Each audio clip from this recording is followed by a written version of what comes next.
properties of adjoint matrices. So what is the adjoint matrix? Transpose of cofactor matrix is called adjoint matrix. Now here A inverse is equal to adjoint A by det A. We know that. So A into adjoint A multiply చేసామనుకోండి. A into adjoint A.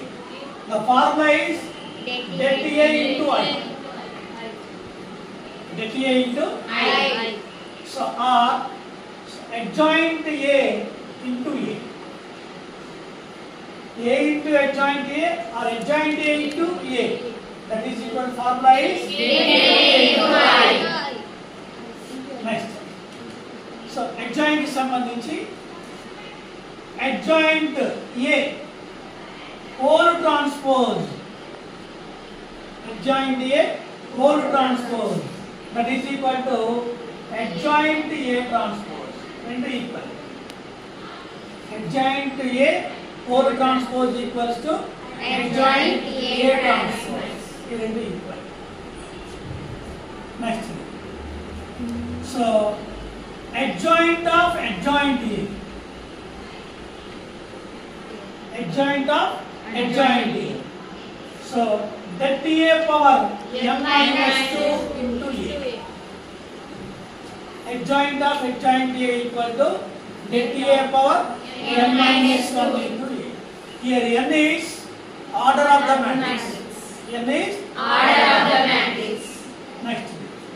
So determinant of adjoint A. Determinant of adjoint A. Det of adjoint A. The formula is det A power n minus 1. Det A power n minus 1.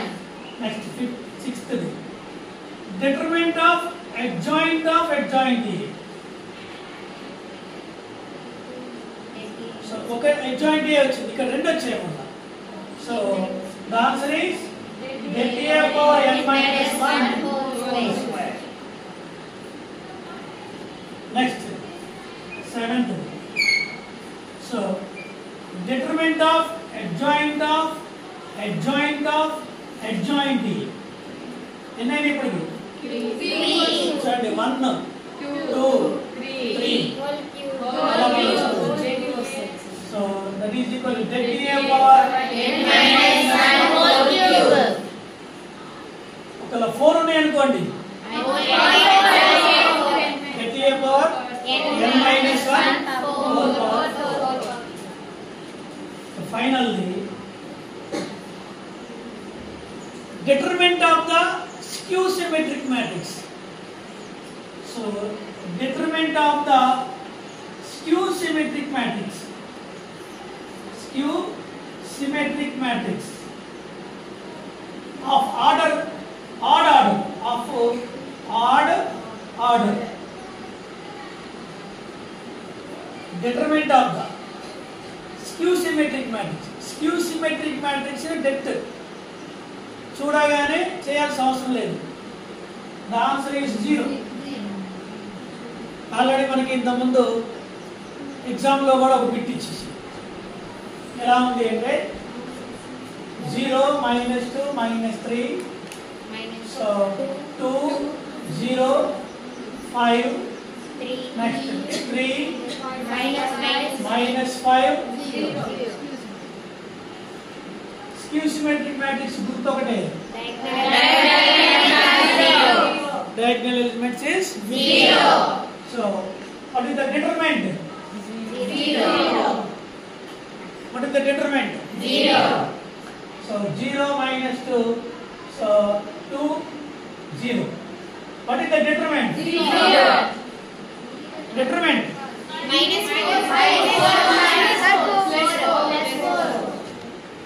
ఇది skew symmetric matrix. ఇది skew symmetric matrix. Odd order. This is 2 by 2 matrix. This is 3 by 3 matrix. So odd order is 0. Even order అయితే 0 కాదు. Adjoint KA equal to K power n minus 1 adjoint A. Properties మనం తీసుకుంటే ఖచ్చితంగా ఒక bit చేయవలసి ఉంటుంది. ఓకేనా? ఇవన్నీ ఆల్రెడీ మీకు తెలుసు కదా, నోట్ చేసుకోండి ఒకసారి. 22లో వచ్చిన question. Listen all of you. If ABC are 3 square matrices of order 3, order 3/3 matrix లో ఒక 3 matrices ABC ఉన్నాయి. A ఏంటంటే అక్కడ A is equal to diagonal of x y z అంటే x 0 0 0 y 0 0 0 z. ఇది డయాగ్నల్ మ్యాట్రిక్స్, ఇది మనకి తెలుసు. నెక్స్ట్ దట్ B ఇచ్చింది 36 అని, దట్ C ఇచ్చింది 12. సో దీనికి సంబంధించిన ఒక కండిషన్ ఇచ్చింది, determinant of adjoint ABC that is equal to 2 power 16 3 power 8 7 power 4. ఈ కండిషన్ నుంచి చూద్దాం. సో adjoint A ఇది A అనుకోండి. Determinant of adjoint A you know that. So that end ఇక్కడ ABC తీసుకోవాలి. that ABC power n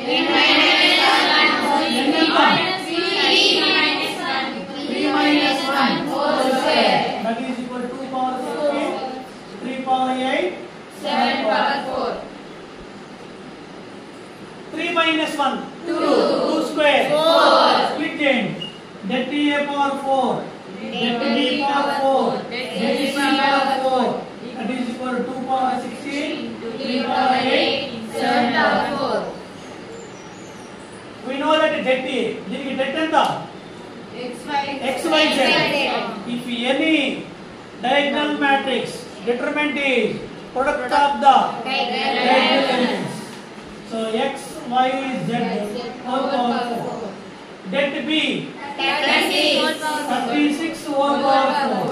that C 2 power 4 that is equal to 2 power 16 3 power 8 7 power 4. Is it clear? Yes sir. Now x y z whole power 4. 36 factors ఏంటి? 6 into 6 అని రాసుకోవచ్చు. So 3 square into 2 square. 3 square అంటే 9. 2 square అంటే 4. So 3 square whole power 4. Now the 3 square whole power 4. 2 square whole power 4. Split చేసాం.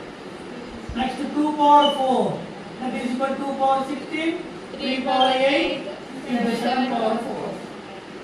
X y z whole power 4. 3 power 8. ఎంతది? 3 power 8 3 power 8 cancel. ఇక్కడ మొత్తం 2 ఎన్ని ఉన్నాయి? 2 into 4 8. 8 plus 4 12. So next that is equal to 2 power 16 into 7 power 4. So 2 power 12 cut అయింది. 4 మిగిలింది. x y z whole power 4 is equal to 2 into 7 whole power 4 అనొచ్చా? So powers are equal, bases are equal. Now x y z is equal to 2 7s are 14. 2 7s are 14. x y z కనుక్కోండి. కానీ అడిగింది ఏంటి మనకి? Number of possible matrices. So ఇక్కడ చూసినట్లయితే possible matrices x y z ఎంత వచ్చింది మనకి? 14. x y z is equal ఎంత వచ్చింది? 14. x y z 14. 14 కి ఫ్యాక్టర్స్ 3 నంబర్స్ లో ఉండాలి. 3 నంబర్స్. ఇంకా 14 into 1 into 1. 14 into 1 into 1. ఇంకేమున్నాయా? లేవు. సో ఇప్పుడు నెంబర్ ఆఫ్ పాసిబుల్ వేస్. దీన్ని ఎలా చూడాలంటే ఇక్కడ 3 డిఫరెంట్ నెంబర్స్. 3 డిఫరెంట్ నెంబర్స్ అంటే దాన్ని 3 ఫ్యాక్టోరియల్ అన్నారు. 3 డిఫరెంట్ నెంబర్స్ అంటే 3 ఫ్యాక్టోరియల్ అన్నారు. నెక్స్ట్ ప్లస్ ఇక్కడ కూడా 3 డిఫరెంట్ నెంబర్స్ 3 ఫ్యాక్టోరియల్. కానీ 1 లో డబుల్ వచ్చింది. డబుల్ వస్తే దాన్ని ఏమనాలంటే ఎలైక్ అంటాం. సో ఎన్ని 1లు వచ్చినాయి? 2 1s వచ్చింది. కాబట్టి బై 2 ఫ్యాక్టోరియల్. 3 ఫ్యాక్టోరియల్ అంటే 3 into 2 into 1 6 ప్లస్ ఇక్కడ కూడా 3 into 2 into 1 6/2 మొత్తం మీద ఎంత ఇప్పుడు so number of possible matrices is 9. దీని ఆన్సర్ ఎంత అంటే 9. Beta real number. Beta is real number. ఏ మ్యాట్రిక్స్ ఇచ్చింది? Beta 0 1 2 1 -2 3 1 -2 and a power 7 minus beta minus 1 a power 6 minus beta a power 5 is a singular matrix. What is the singular matrix? So determinant is 0. Give me determinant. A power 7 minus beta minus 1 a power 6 minus beta a power 5. ఎంత answer? 0. ఎందుకంటే ఇది singular matrix. So trace కి సంబంధించిన ఒక formula మీకు నేర్పాను. a square లో a cube. గుర్తుందా? a cube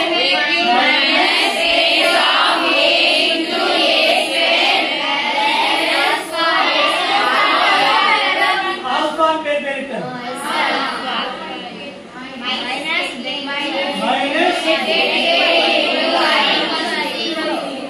గుర్తుందా అందరికి? చూడండి ఒకసారి ఎవరు చెప్పండి. a cube minus trace of a into a square plus alpha a minus debt a into i equal to 0.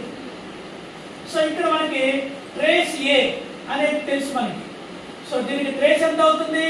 Some of the principal diagonal elements beta plus 1 minus 2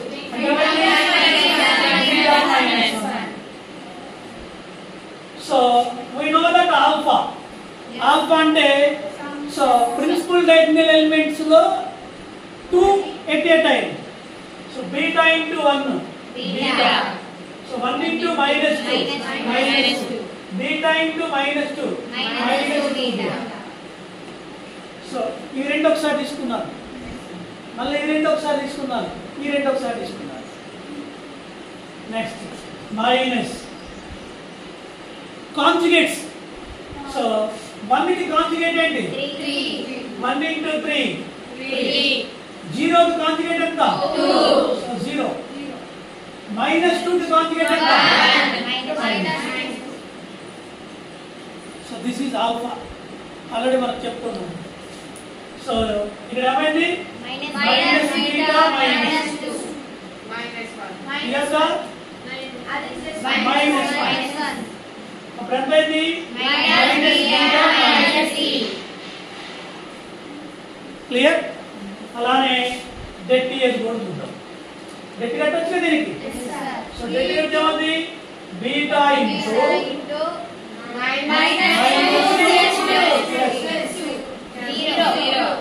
next 0 into something 0 plus 1 into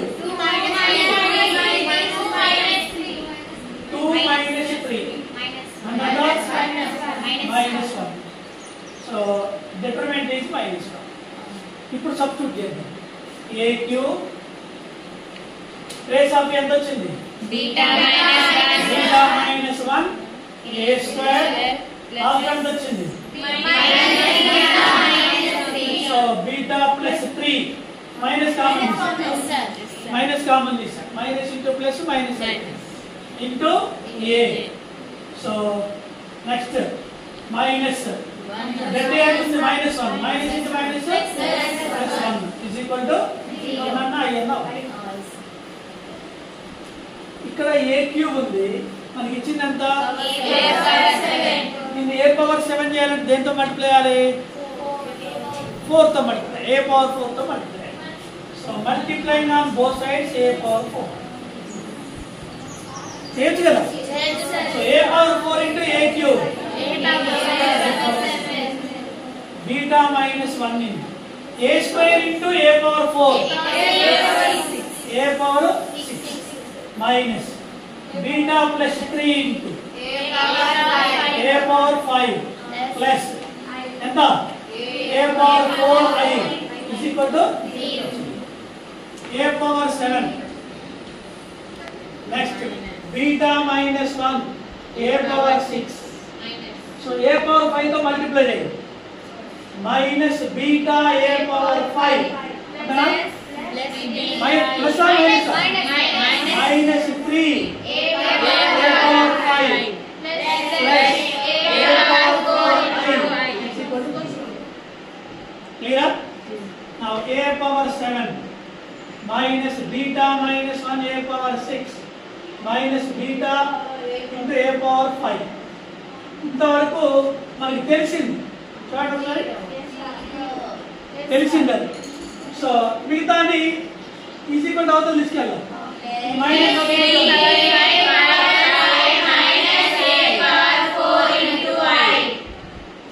both sides apply with the determinant.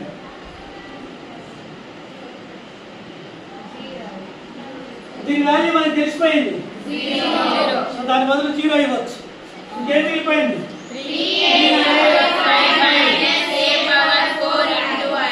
Is equal to 0. A common తీసుకోవచ్చు? a power 4 common తీసుకోవచ్చు. మిగిలింది ఏమైంది?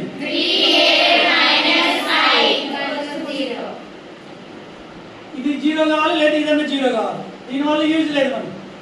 So 3a minus I equal to 0. A matrix ని 3 తో multiply చేయమంటుంది. ఏ matrix ని 3 తో multiply చెప్పండి. 3 beta 0 3 6 3 minus 6 9 3 minus 6. Next minus I means 1 0 0 0 1 0 0 0 1 కదా. సో దీనికి డెల్టా ఈజ్ ఈక్వల్ అంతా 0. సింప్లిఫికేషన్ చేయండి. 3 beta minus 1 3 beta minus 1 0 minus 0 0 3 minus 0 3 6 minus 0 6 3 minus 1 2 minus 6 0 9 minus 0 9 3 minus 5 is equal to 0. minus 7. దీన్ని గట్టిగా టచ్ మనకి 3 beta minus 1 into minus 14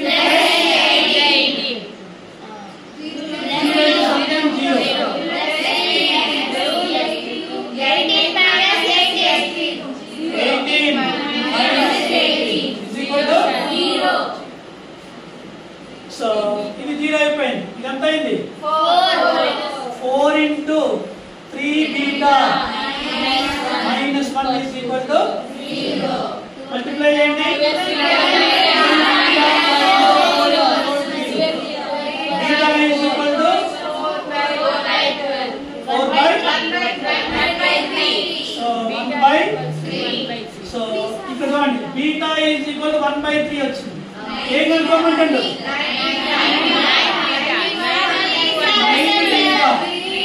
9 into 1 by 3. So 9 beta is equal to answer 3. Any doubt? No. O form లో ఉంటాయి. So ఎలా ఉంటాయంటే x plus y plus z is equal to 0, 2x plus y minus z is equal to 0, x minus y plus 2z is equal to 0. ఈ చివర మొత్తం 0 లే ఉంటాయి. Null matrix. So వాటికి ax is equal to O form లో ఉంటాయి.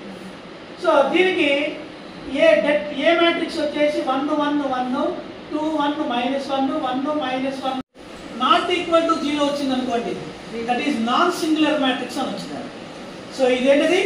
Non singular matrix. Non singular matrix rank మనకి తెలుసు 3 అని.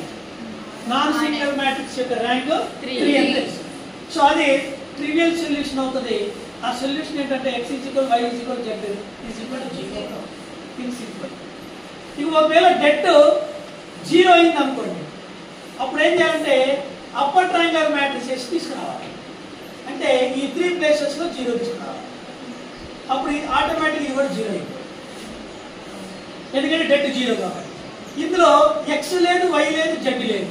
నీ ఇష్టం. x ఏదో 0 k తీసుకో, y అన్న k తీసుకో, z అన్న k తీసుకో.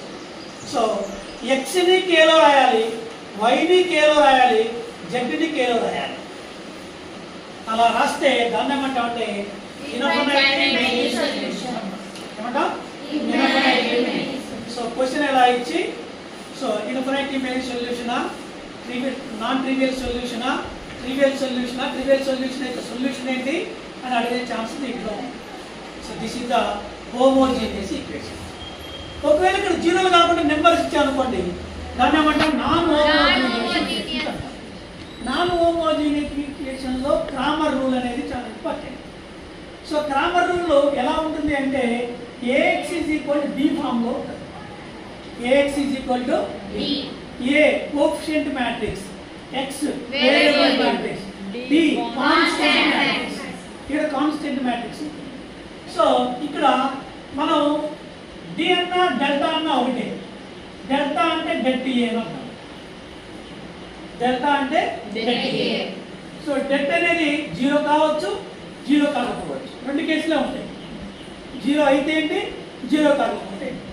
0 అయితే ఏంటి, 0 అయితే దాన్ని ఏమంటామంటే నాన్ సింగులర్ మ్యాట్రిక్స్ అంటాం.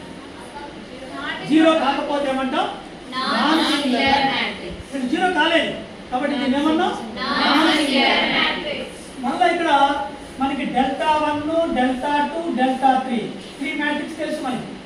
Delta 1 first column change, delta 2 second column change, delta 3 third column change, and split into the constant matrix. అక్కడ కాన్స్టెంట్ మ్యాట్రిక్స్ ని వాడాలి. సో ఈ అట్లీస్ట్ 1 అంటే డెల్టా 1 కానీ, డెల్టా 2 కానీ, డెల్టా 3 కానీ ఏదో ఒకటి 0 కాలేదు అనుకుందాం. అంటే d1 కానీ, d2 కానీ, d3 కానీ. d1 డెట్ కడితే 0 అయింది, d2 డెట్ కడితే 0 అయింది, d3 డెట్ కడితే 0 కాలేదు. అప్పుడు ఈ కండిషన్ సాటిస్ఫై. అప్పుడు దాన్ని ఏమంటాం అంటే కన్సిస్టెంట్ సిస్టమ్ అంటాం. ఏమంటాం కన్సిస్టెంట్ సిస్టమ్. దాన్ని యూనిక్ సొల్యూషన్ అంటాం. అంటే x = 1, y = ఒక నెంబర్, z = నెంబర్. దాన్ని ఏమంటాం అంటే unique solution.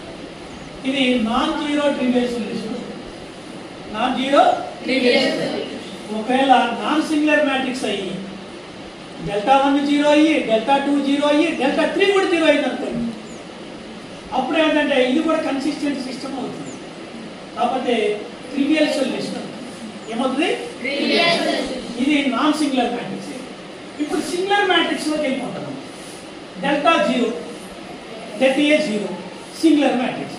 So singular matrix కూడా same cases, d1, d2, d3 0 same cases. కాకపోతే దీన్ని కన్సిస్టెంట్ సిస్టమ్ అంటాం. ఇన్ఫినిటీ మెనీ సొల్యూషన్స్ వస్తాయి. సో ఎక్సెప్ట్ ప్యారలల్ లైన్స్ అంటాం. దీన్ని ఎక్సెప్ట్ ప్యారలల్ లైన్స్ అంటాం. సొల్యూషన్ ఉండదు, no solution.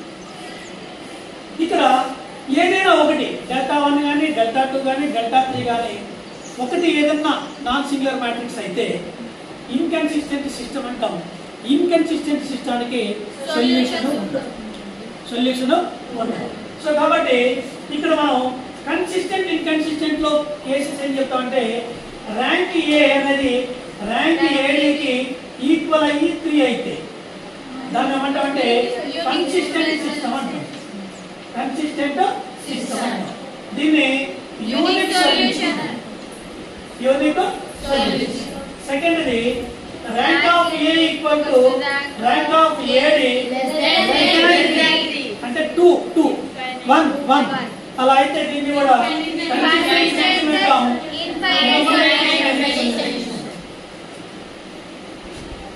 థర్డ్ది rank of A is not equal to rank of A. ఇది 1 అయితే ఇది 2 అయితే 2 అయితే 3 అయితే 3 అయితే 1 అయితే.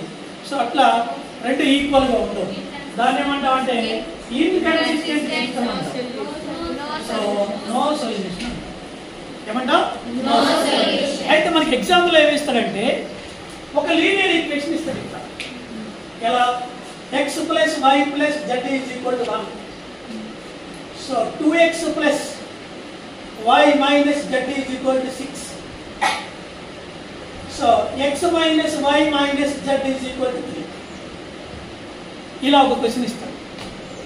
ఇలా క్వశ్చన్ ఇచ్చి ఇక్కడ ఏం చెప్తారంటే z దగ్గర లాంబ్డా జెడ్ అంటాం. ఇక్కడ లాంబ్డా ఇక్కడ లాంబ్డా, ఈ 9 ప్లేస్లో ఎక్కడో ఒక దగ్గర లాంబ్డా, ఒక్కసారి 2 ప్లేస్లో కూడా లాంబ్డా అంటాడు. Lambda, this is the consistent system. లేదా దీంట్లో ఇక్కడ మనకి ఇన్ఫినిటీ మెనీ సొల్యూషన్స్ అయితే, సో లాంబ్డా వాల్యూ ఎంత అని అడుగుతుంది. అప్పుడు ఏం చేయాలంటే మనం డెట్ 1 1 1 2 1 మైనస్ 1 1 మైనస్ 1.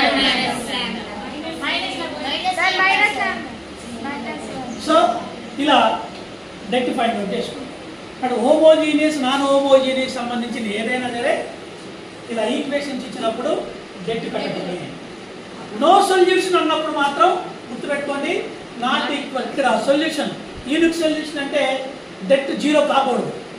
అంటే లాంబ్డా వాల్యూ 2 వచ్చింది అనుకో, lambda naught equal to 2, lambda naught equal to 2. ఒకవేళ నో సొల్యూషన్ అనుకోండి, లాంబ్డా ఎంత అవుతుంది 2i. సో యూనిక్ సొల్యూషన్ అనుకోండి, అప్పుడు లాంబ్డా ఏం కాకూడదు, నాట్ ఈక్వల్ టు. సో దీని మీద బిట్స్ వస్తాయి ఖచ్చితంగా. రేపు ఎగ్జామ్కి కనీసం 1 or 2 బిట్స్ గ్యారెంటీ వస్తాయి. చేయండి.